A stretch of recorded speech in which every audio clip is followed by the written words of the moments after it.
하나님의 말씀을 교독하겠습니다. 사도행전 9장 19절부터 25절까지 9장 19절부터 25절까지 교독하겠습니다. 교독합니다. 음식을 먹음에 강건하여 지니라. 사울이 다메섹에 있는 제자들과 함께 며칠 있을새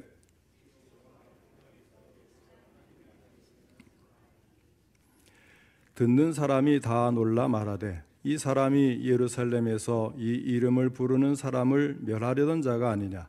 여기 온 것도 그들을 결박하여 대제사장들에게 끌어가고자 함이 아니냐 하더라.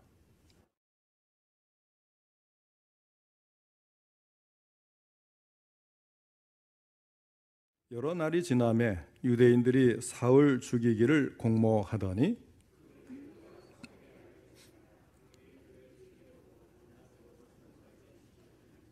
다 같이 읽겠습니다. 그의 제자들이 밤에 사울을 광주리에 담아 성벽에서 달아내리니라. 이 시간에는 사울의 다메섹 전도라는 제목으로 함께 말씀을 듣겠습니다. 먼저 하나님께 기도드리겠습니다. 하나님 아버지, 오늘 오후 찬양 예배를 통해서도 저희들의 예배를 받으시며 귀한 말씀 주시니 감사를 드립니다. 이 말씀을 통해서 저희들에게 말씀하시고자 하는 하나님의 뜻이 전달될 수 있도록 전할 때도 들을 때도 성령님이 함께 하시고 도와주시옵소서. 예수님의 이름으로 기도하옵나이다. 아멘.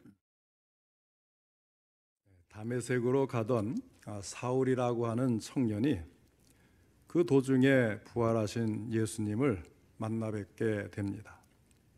그리고 이제 다메섹에 도착을 해서 유다라는 사람의 집에서 금식 기도를 하던 중에 아나니아에게 안수 기도를 받게 됩니다.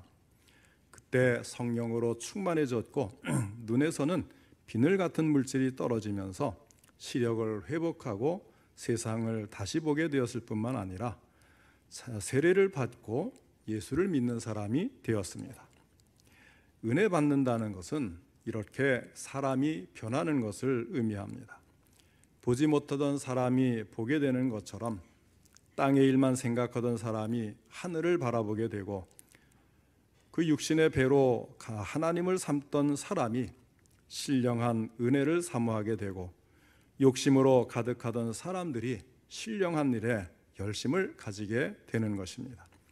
뿐만 아니라 예수님의 이름을 반대하던 사람이 변하여서 예수님을 나의 구주로 받아들이고 기도하지 않던 사람이 기도하게 되고 약하던 사람이 변하여 강하게 되고 전도를 못하던 사람이 전도를 하게 되는 것을 의미합니다. 그의 이름은 본래 사울이었지만 바울로 바뀌게 됩니다. 유대식 이름인 사울, 로마식 이름인 바울, 이 두 가지 차이를 우리가 분명히 좀 알아야 될 것 같아요. 왜 사울이 바울로 바꾸었을까? 이방인의 사도로 부름을 받았기 때문에 유대식 이름보다는 로마식 이름이 더 나았겠죠. 사울에서 바울로 이름을 바꾸었는데 뭐 그리 큰 것, 대단한 것 같지는 않지만 그러나 여기서 우리가 또 하나 알아야 될 것은 학자들은 이런 말을 합니다. 사울이라는 이름은 나는 크다 이런 의미를 가졌는데 바울이라는 이름은 나는 작다라는 뜻이 있다는 것입니다. 큰 자라고 자신을 높이며 자랑하던 사람이 예수님의 사람이 된 후에 나는 작은 자다 이렇게 스스로 고백하게 된 것입니다. 이것이 변화요 또한 은혜가 아니겠습니까? 진정으로 은혜를 받으셨습니까? 사울이 변하여 바울이 된 것처럼 변하여 새 사람이 될 수 있기를 바랍니다. 사울은 은혜를 받고 처음으로 무엇을 하였을까요? 갈라디아서 1장 17절에서 바울은 이 일에 대해서 이렇게 말씀을 합니다. 또 나보다 먼저 사도된 자들을 만나려고 예루살렘으로 가지 아니하고 아라비아로 갔다가 다시 다메섹으로 돌아갔노라 말을 한 것입니다. 사울은 은혜를 받은 후에 아라비아 광야로 갔습니다. 그곳에서 기도와 말씀으로 하나님과 깊은 교제의 시간을 가지면서 조용히 인생의 앞뒤를 생각하였습니다. 그리고 이전에 배우고 이해했던 성경 말씀을 새롭게 조명하면서 지금까지 생각하고 알고 있었던 것보다 더 많은 부분들을 발견하게 되었습니다. 그가 다메섹에서 복음을 전한 내용을 보면 그는 복음의 핵심 진리인 예수님이 메시아 되신다는 사실을 아주 분명하게 파악하게 된 것을 볼 수가 있습니다. 어떻게 그것을 알게 되었을까? 그것은 그가 아라비아 광야에서 말씀을 통해서 기도하고 말씀을 읽고 연구하면서 새롭게 발견한 내용인 것입니다. 20절에 보면 사울은 즉시로 각 회당에서 예수가 하나님의 아들이심을 전파하니 하였습니다.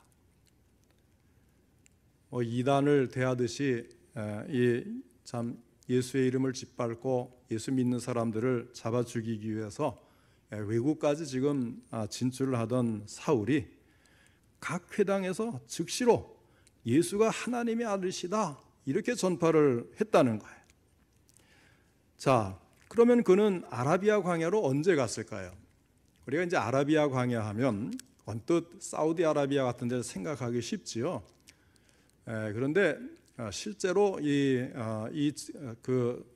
이스라엘 주변을 연구하는 사람들이 하는 얘기가 혹시 페트라라고 들어보신 적 있나 모르겠어요. 큰 골짜기에 바위로 되어 있어서 어떤 이제 신전 같은 것을 조각을 하고 그 바위에 동굴도 많고 한 그쪽으로 이렇게 이 불가사의 같은 곳이라고 이제 관광에서 많이 선전하는 데가 있어요. 페트라가 바위 아닙니까? 베드로. 그쪽이 아마도 여기서 말하는 그 아라비아 광야가 그쪽이 아닐까? 확신은 못하겠어요. 정확하게는 잘 모르니까 그럴 것으로 지금 추측들을 많이 하고 있는데 어쨌든 이 아라비아 광야로 언제 갔을까? 자, 이 부분에 대해서 학자들에 따라 의견이 좀 달라요. 저기 19절에 보면 음식을 먹음에 강건하여지니라 하고 점을 찍고 새로운 다른 사건으로 연결되지 않습니까? 사울이 다메섹에 있는 제자들과 함께 며칠 있을세. 그래서 요 19절이 둘로 나눠져 있는데 그 사이에 어느 시기에 이제 그 사이의 시기에 아라비아 광야로 갔을 것이다. 이렇게 주장하는 학자들이 있고 또는 어떤 학자들은 음식을 먹음에 강건하여지니라 사울이 다메섹에 있는 제자들과 함께 며칠 있을세 요것과 즉시로 각 회당에서 예수가 하나님의 아들이심을 전파하니 이 전도하는 것 사이에 아라비아 광야에 갔을 것이다. 아라비아 광야에 3년을 가 있었거든요. 그것을 이제 이렇게 나누는 사람도 있습니다. 중요한 것은 둘 다 무엇 전에 이루어졌습니까? 전도하기 전에 이루어진 거예요. 그렇죠? 앞에 19절 중간에서 갔다 왔든지 아니면 19절과 20절 사이에 갔다 왔든지 20절에 예수가 하나님의 아들심을 전파하는 이 전도를 다메섹에서 시작하기 전에 아라비아 광야에 갔고 그곳에서 그 기도와 말씀 연구를 통해서 연단을 받았다. 이것은 모든 학자들이 공통적으로 주장하는 것입니다. 물론 어떤 학자들은 전도를 한 다음에 갔다는 학자도 있고 또 이제 25절 뒤에 다메섹에서 성벽에서 달아내린 다음에 갔다는 주장도 있는데 그것은 조금 이제 마이너에 해당이 되는 것이고요. 메이저 그러니까 많은 주장은 앞에서 제가 말씀드린 이 전도하기 전에 갔다. 이렇게 이제 그것이 이제 지지를 많이 받는 주장입니다. 그래서 은혜를 받은 사람들은 자신이 받은 은혜로 만족하고 그것이 최고이고 전부라고 생각을 하는데 사울은 그렇지 않았다는 거예요. 부활하신 예수님을 만난 다음에 그는 자신의 부족을 처절하게 깨닫고 아라비아 광야에 가서 3년 동안을 체류하면서 말씀과 기도로 연단을 받고 성경이 말씀하는 분명한 예수님과 메시아에 대한 것을 확인하고 돌아오게 되었다는 것입니다. 사랑하는 성도 여러분, 우리가 은혜를 받았으면 이제는 아라비아 광야로 가야 돼요. 교회에서는 사실 예배드리고 설교하고 듣고 또 여러 가지 구제하고 봉사하고 하는 것도 좋지만 말씀 연구가 있어야 된단 말이에요. 성경 공부를 하면 교인들이 다 모여서 같이 사방에 조로 나눠서 하든지 청년들이든 주일학교 학생이든 이런 것들을 좋아하는 교회가 되어야 되는 거죠. 물론 반복될 수도 있지만 반복된다고 해서 똑같은 내용으로 설명한다고 해서 듣는 순간에 그게 똑같은 내용은 아니거든요. 내 입장과 내 형편과 내가 깨달아 알게 된 또 신앙의 성장과 그 과정에 따라서 말씀은 늘 새롭게 다가오는 거예요. 생명 있는 말씀이기 때문에 똑같은 말씀 같은데 듣는 시기에 나는 다르게 더 풍족하게 풍성하게 그 은혜를 받는 말씀으로 들을 수가 있고, 또 성경 공부는 또 반복하고 계속해서 우리가 그것을 통해서 더 하나님을 알아가고 예수님과 가까워지고 그것을 마음에 새겨서 내가 어떻게 하면 이 말씀대로 살까 매일같이 고민하는 삶이 우리에게 있어야 되는데, 그것이 바로 뭐예요? 아라비아 광야로 가는 거예요. 은혜를 받은 사람은 이 사울처럼 아라비아 광야를 찾아가야 되는 것입니다. 은혜를 많이 받았으면 많이 받았을수록 기도하고 말씀으로 돌아가야 합니다. 그래야 받은 은혜를 유지하게 되고 더 큰 은혜를 받으면서 나에게 향한 하나님의 뜻을 말씀을 통해서 정확하게 깨닫고 바른 신앙생활을 할 수가 있는 것입니다. 19절 말씀에 음식을 먹음에 강건하여지니라 사울이 다메섹에 있는 제자들과 함께 며칠 있을세 하였습니다. 다메섹에 있는 제자들과 함께 있었다. 며칠 동안이나. 굉장한 사건이에요. 사실은 사울이 이들을 잡아 죽이려고 했고 이들은 사울을 두려워하면서 꽁꽁 숨고 막 이랬잖아요. 이렇게 사울은 아라비아에서 다시 다메섹으로 돌아왔어요. 그리고 예수님을 믿는 사람들과 자리를 함께 하고 있는 것입니다. 지금까지 사울과 믿는 성도들 사이는 서로 대단히 불편한 관계였습니다. 한쪽은 죽이려는 사람이었고 다른 한쪽은 목숨을 건지기 위해서 피해 도망을 치는 사람이었습니다. 그런데 이제는 함께 있어도 아무 부담을 주지 않는 사이가 되었다는 거예요. 이런 것이 기적이죠. 보통 사람들은 자기와 똑같은 생각을 가지고 똑같은 목적을 가진 사람들과 교제하며 사는 존재이죠. 그럴 때에 또 진정한 삶의 기쁨도 즐거움도 얻게 되는 거예요. 종류가 다 다를지라도 자기가 좋아하는 것들을 같이 하는 사람들 보면 같이 하고 싶고 또 함께 하면 더 즐겁고, 이런 것들이 인간의 속성 아니겠어요? 신앙도 마찬가지라는 거죠. 영적인 교제도 마찬가지라는 거예요. 지금 사울과 성도들은 이와 같은 교제를 시작을 했다고 하는 거예요. 우리도 마찬가지입니다. 교인들이 모이면 즐겁고 기쁜 이유가 뭐예요? 우리가 같은 예수를 믿고 같은 하나님을 섬기고 같은 사명을 가져서 어떻게 하면 한 영혼에 더 전도할까? 어떻게 하면 하나님의 교회가 부흥할까? 어떻게 하면 같이 신앙생활하는 성도들이 사랑하고 행복할까? 우리는 같은 생각을 갖잖아요. 어떻게 하면 내가 더 성장하고 성숙해서 참으로 경건하게 이 신앙생활을 끝까지 잘할 수 있을까? 같은 목표를 가지고 있지 않습니까? 이런 사람들이 함께하면 훨씬 더 기쁨과 즐거움이 있게 되는 것입니다. 그래서 이 사울이 앉아있는 장소가 은총의 장소로 변했던 것처럼 우리 성도들이 모인 자리, 앉은 자리는 은총의 자리로 바뀌어야 되는 거예요. 그것만이 아니라 예루살렘에 올라가 사도들과도 교제를 가지게 됩니다. 사도행전 9장 27절로 28절의 말씀을 우리 찾아서 같이 읽겠습니다. 27절, 28절, 9장 27절, 28절 시작. 바나바가 데리고 사도들에게 가서 그가 길에서 어떻게 주를 보았는지와 주께서 그에게 말씀하신 일과 다메섹에서 그가 어떻게 예수의 이름으로 담대히 말하였는지를 전하니라. 사울이 제자들과 함께 있어 예루살렘에 출입하며. 아멘. 사울이 사도들과 함께 있게 되었다는 것은 그가 앉는 자리가 변하였다는 뜻만 있는 것은 아니에요. 그의 도덕적이고 영적인 부분에 변화가 왔다는 것입니다. 그전 같으면 앉는 자리가 대단히 불편했겠죠. 그런데 그들과 함께 앉을 때에 그들은 같은 마음, 같은 영적인 수준에서 서로를 대할 수가 있었던 것입니다. 그만큼 이 사울의 영적인 능력이 성장했다는 것을 보여주는 것입니다.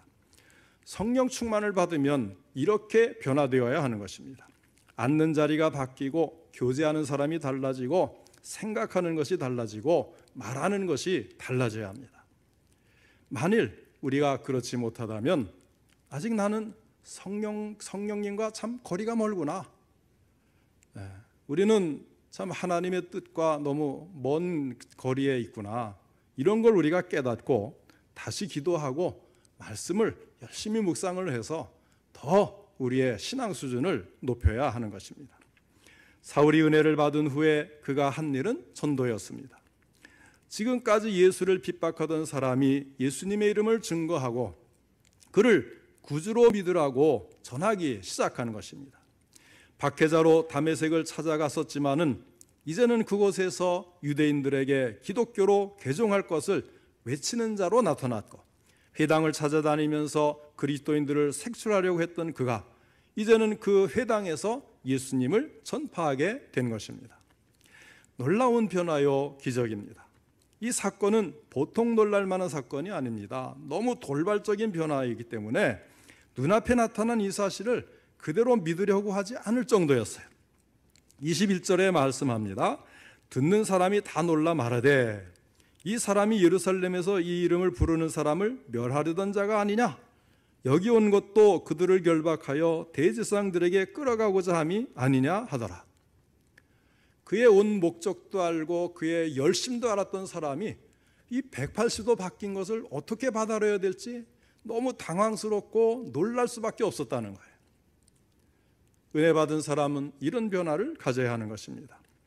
격렬하고 포악하였던 그가 그리스도를 위해서 세상의 모든 이익을 겸손하게 포기할 뿐만 아니라 상실이 오히려 유익하다, 배설물처럼 여기고 다 버린다, 이렇게 하게 된 것은 그에게 임한 은혜가 얼마나 컸는가를 알 수가 있게 합니다. 사내들인 공회의 옛 동지들은 어리석은 사람이다 이렇게 말하겠지만은 사울의 마음은 아니다, 그리스도를 위하여 나는 이와 같은 일을 한다, 이 놀라운 비밀을 간직하게 된 것입니다. 22절 말씀입니다. 사울은 힘을 더 얻어 예수를 그리스도라 증언하여 다메섹에 사는 유대인들을 당혹하게 하니라. 사울은 전도하는 과정에서 반대에 봉착을 하지만 힘을 더 얻었다고 했습니다. 이 힘은 육신적인 힘이 아니라 영적인 힘을 의미합니다. 다른 사람들이 그가 전하는 복음을 액면 그대로 믿으려 하지 않았지만 그는 영적인 힘을 더 얻습니다. 이런 반대와 핍박이 우리를 약하게 하는 것이 아니라 우리를 더욱 영적인 힘으로 충만하게 해주는 그런 역설적인 효과가 있다는 거예요. 더욱이 그리스도를 전파하면 그 믿음은 더욱 깊어지고 은혜는 더욱 넘치고 성령은 더욱 강하게 역사하는 것입니다. 전도를 해보신 분은 알겠지만 전도를 하게 되면요, 참 상대방이 불쌍하게 여기지는 만큼 내가 예수를 믿고 구원받았다는 사실이 얼마나 큰 은혜인가를 아주 절실하게 깨닫게 되는 거예요. 그리고 전도를 하면서 나의 믿음도 더 확신이 오고 하늘에 대한 소망도 더 커지게 되는 것입니다. 영적인 일에 태만하면 의심과 회의와 마귀적인 시험만 쌓이고 말지만 주님을 위해 활동하고 봉사하면 은혜는 더 충만해지고 기쁨과 즐거움은 배가 되고 마음은 더욱 고상해지는 이런 놀라운 효과가 있는 거예요. 이전에 개역 성경책을 보면 이 부분에서 이 사울이 유대인들을 당혹하게 하니라 그랬는데요, 다메섹에 사는 그 유대인들을 굴복시키니라. 먼저 성경에는 그렇게 굴복시켰다 그랬어요. 당혹하게 하는 말 대신에 굴복시켰다. 그러니까 이 사울이 얼마나 큰 힘과 능력을 얻었는지 우리가 알 수가 있는 것입니다. 참 우리도 이 사울처럼 상대를 굴복시킬 수 있는, 당혹해 하고 굴복하게 할 수 있는 그런 복음의 능력을 가져야 되겠어요. 자, 사울이 예수님을 만나고 은혜를 받고 성령으로 충만해지니 변화가 일어났습니다. 어떤 변화인가 하면 먼저 상대하는 사람이 달라졌습니다. 지금까지는 유대주의자들을 상대했지만 이제는 예수님 안에 있는 신자들이 친구가 된 것입니다. 친구를 보면 그 사람의 사람됨을 알 수 있다고 옛날부터 말이 있지 않습니까? 사울의 친구는 이제 완전히 달라졌어요. 그러면 우리는 오늘 어떤 친구와 교제를 하고 있습니까? 물론 친구를 무조건 외면하고 버리라는 것은 아니에요. 저도 믿지 않는 친구들이 아직도 많이 있어요. 그러나 그들은 저의 기도의 대상이죠. 전도의 대상이죠. 그러면서도 예수 믿는 친구들은 훨씬 더 형제와 같이 가까워져 있습니다. 이런 것이 바로 예수 믿는 사람, 은혜를 받은 사람의 모습인 것입니다. 사귀는 사람이 바뀐다는 것은 생활의 패턴이 바뀌는 것을 의미합니다. 옛날 좋아하던 음식이나 옛날 즐기던 것을 버리고 이제는 새로운 방법의 삶이 시작되었습니다. 그것만이 아니라 생각도 바뀌는 것입니다. 예수님이 그리스도인 것을 증거하기 위해서는 생각이 바뀌지 아니하고는 될 수가 없는 거예요. 사상이 바뀌지 않고는 될 수가 없습니다. 가치관이 변화되지 않고서는 할 수가 없습니다. 마음에 확신이 없어도 되지가 않습니다. 그래서 바울은 내가 믿는 것을 말한다고 강조를 한 것입니다. 바울은 예수님이 하나님의 아들이시며 그의 생애와 희생은 인간을 위한 사랑의 사역인 것을 확신하였습니다. 이것이 전도의 핵심입니다.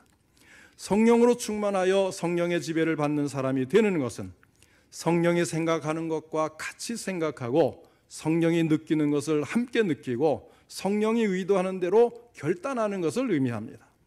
이런 것이 성령 충만이죠.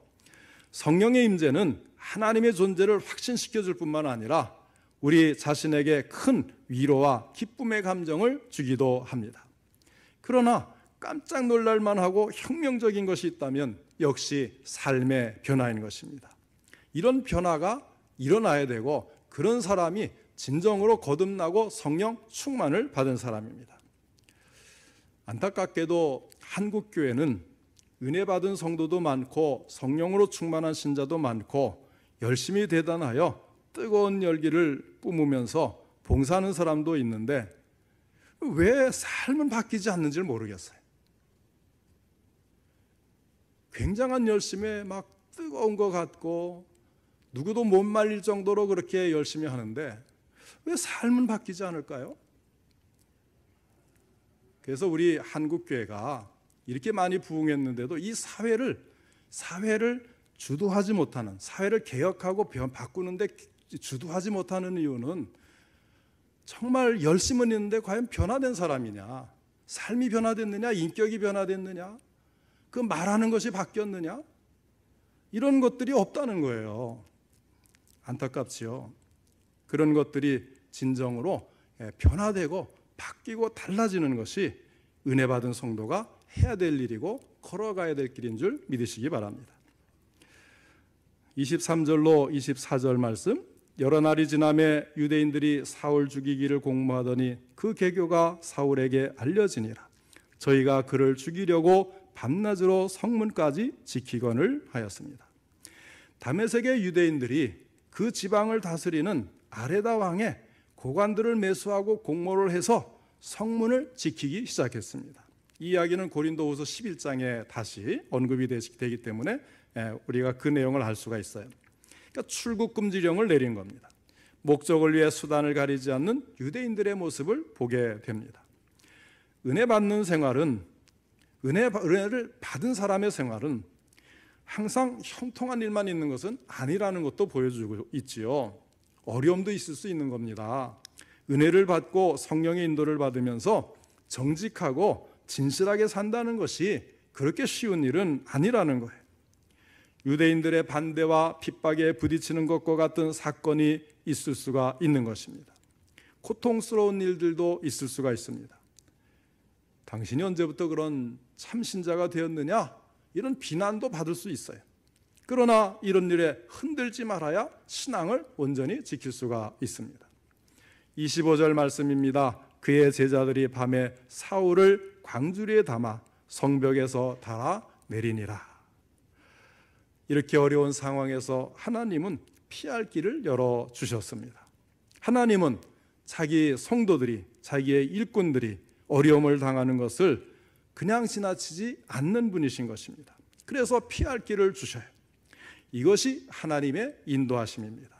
우리 모든 성도님들께서도 항상 은혜를 유지하고 믿음을 지키면서 하나님이 돌보시고 항상 안전하고 복된 길로 인도하시는 복을 받으시기를 주님의 이름으로 축원합니다. 기도하겠습니다. 사랑과 은혜가 풍성하신 하나님 아버지, 참으로 사울이 예수님을 만나고 진정 변화가 되어서 예수 믿는 사람의 놀라운 변화를 보여준 것처럼 저희들에게도 아버지 하나님 예수를 믿는 사람이 되게 하셨사오니 성령님이 함께 하시고 우리를 다스려 주셔서 하나님이 원하시고 기뻐하시는 모습의 삶을 살 수 있도록 힘을 주시고 도와주시옵소서. 하나님 아버지, 변화된 삶을 살아야 한다는 것을 알면서도 아버지 하며 실시할 수 있는 용기와 결단이 없는 저희들을 긍휼히 여겨주셔서 다시금 힘을 내어 하나님 말씀에 순종하며 하나님이 우리에게 무엇을 요구하시는지 바른 뜻을 깨달아 우리의 언행심사 모든 것이 이에 맞추어 살 수 있도록 도와주시옵소서. 그래서 우리가 믿는 하나님이 살아계신 것과 우리가 믿는 복음이 진리인 것과 아버지 하나님 참으로 예수를 믿고 변화되었다고 칭찬받으며 모든 사람들이 우리가 전하는 예수를 함께 믿고 구원받도록 역사해 주시옵소서. 무엇보다도 우리 성도님들 가정의 친척들 가운데 또 친구들 가운데 아버지 우리 성도님들을 보면서 나도 예수 믿고 싶다고 고백할 수 있을 정도로 주님 그 삶을 도우시고 변화받은 삶에 승리하게 하여 주시옵소서. 항상 우리 모든 성도님들 돌보시고 친히 인도하시며 아버지 하나님 어려울 때는 피할 길을 내주시고 감당할 수 없는 시험도 피하게 해주시고 언제나 감당하며 승리하는 삶을 살 수 있도록 도와주시옵소서. 예수님의 이름으로 기도하옵나이다. 아멘.